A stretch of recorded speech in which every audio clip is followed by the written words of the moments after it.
What's up everyone, the Game 2K2 here once again. A lot of people wonder what makes a movie underrated. To me, it means one of three things. A movie that is considered terrible by many people but really isn't. A good film that is just plain overlooked by a lot of people. Or a movie that's just plain misunderstood.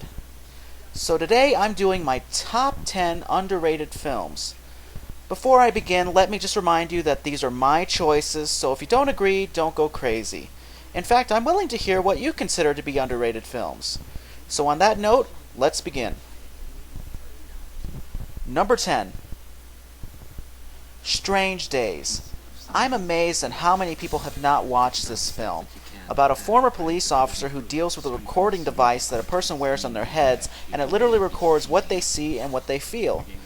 The movie is set right before the new millennium and deals with the world gone mad, thinking that the world is going to end.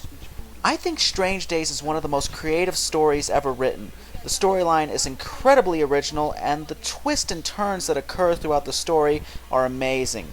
The movie is entertaining, suspenseful, and incredibly well acted. If you haven't seen it, I highly recommend it. Number 9. Daredevil. This was a movie that every comic book fan refused to see, mainly because of its casting decisions. While still a box office hit in its own right, the casting of Ben Affleck as a blind superhero enraged fans and doomed Daredevil to become one of the most hated comic book adaptations in film history. But to be honest with you, after watching it a few times, I can honestly say that it's not that bad. This is one of those films that you really have to sit through a few times to really understand. I love Daredevil's dark and gritty tone, and its direction is actually very creative. And while Ben Affleck might not be the greatest actor in history, I actually think his performance in Daredevil is pretty good and is one of the best roles that he's ever had. So overall, it's not as bad as every comic book fan made it out to be, at least in my view. Number 8. Feast. This is one of my personal favorites. Feast was a comedy horror film that pretty much spoofed a lot of the old-fashioned monster flicks. However, when it came out, it was wrongly labeled as just a horror film, which confused much of the audience and caused a lot of people to dislike it because a lot of people's expectations were expecting scares when the movie was actually a comedy. When you actually look at it as a comedy, it's really funny and pretty creative in its own right. Granted, some of the cinematography and the camera angles can get a bit nauseating at times, but that's a small flaw. So overall, if you haven't seen it, check it out. It's pretty good, and if you were one of many people who didn't like it the first time around, check it out again. Just don't expect an actual horror flick. Number 7. Rocky V. Yeah, I know there are people that are going to disagree with me on this, but to be honest, I don't think Rocky V is nearly as bad as so many people made it out to be.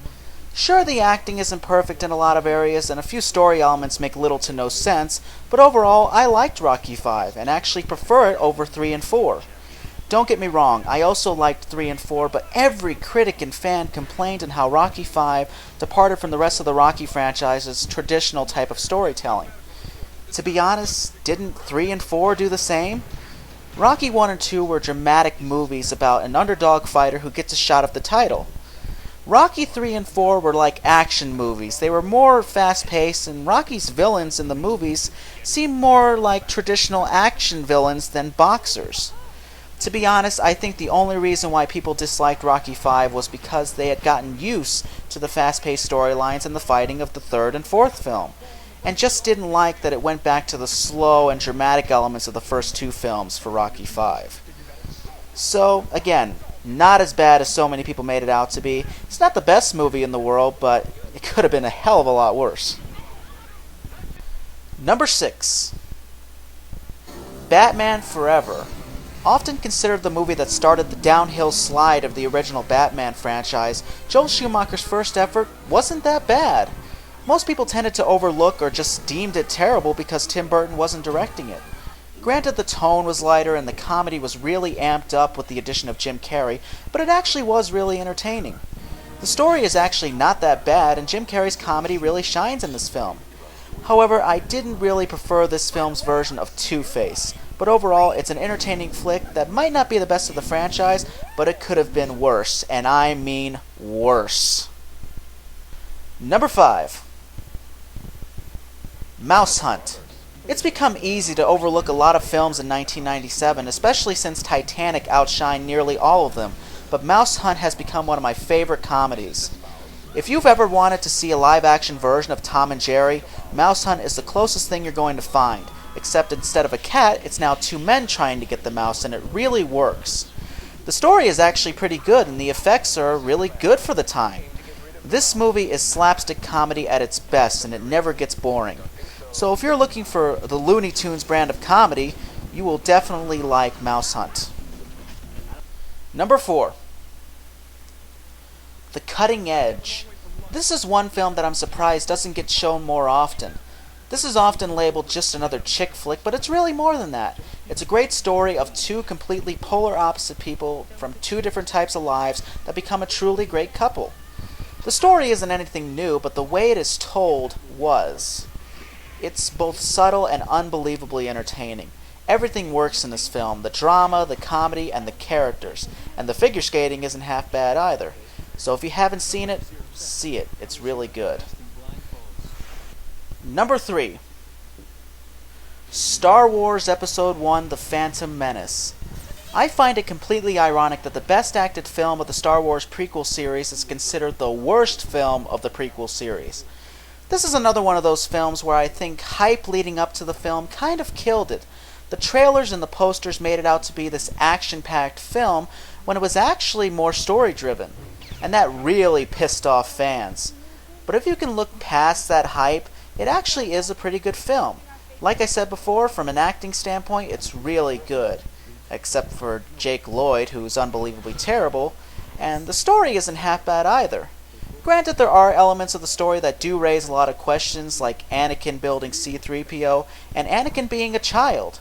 Stuff like that did lead to a lot of questions, and of course, the addition of Jar Jar Binks sent fans into a rage. But I love Padme's stories, and I love characters like Qui-Gon Jinn and Obi-Wan Kenobi. Also, the pod race and the lightsaber battles are really awesome. If you can look past the flaws, you'll actually find a really good film in The Phantom Menace. Number 2. Teenage Mutant Ninja Turtles: The Movie. This is one of those films that became very popular when we were kids, but kind of got forgotten when we grew up. A lot of adults and critics immediately put down the film because they thought it was just another kids' film. Teenage Mutant Ninja Turtles: The Movie was actually a dark and gritty story that was very well acted and very well written. It didn't have the highest budget in the world, but I think that's what makes the making of it even more fascinating because they did a lot for $13.5 million. This is a film that I like to show a lot of film students because everyone wants to make that big budget film, and this film proves that you don't need a lot of money to make a really, really good film. And that's exactly what Teenage Mutant Ninja Turtles: The Movie is. And number 1. Back to the Future 3. It's amazing on how many people love talking about the first two films and yet somehow never bring up the third film. To be honest, I actually think Back to the Future 3 was better than Back to the Future 2. And for the record, I do love Back to the Future 2. It was fun and entertaining. However, Back to the Future 3 was just as fun, but was more serious and very story-driven, and I think that made it a far better film. It really did well on showing how our mistakes can hurt our futures, which is something that the second film did talk about, but I don't think focused on enough. Also, I think the acting completely outdid the second movie as well. Each performance is absolutely wonderful in this film. A lot of people refused to watch this film because the Wild West didn't seem as fun or as interesting as the future did. But I think anyone who liked the first two films will like Back to the Future 3. If you haven't watched it, I really suggest that you do because it's really good. Well, everyone, that's my top 10 underrated films. Thank you so much for listening. I hope you enjoyed it, and I will see you next time.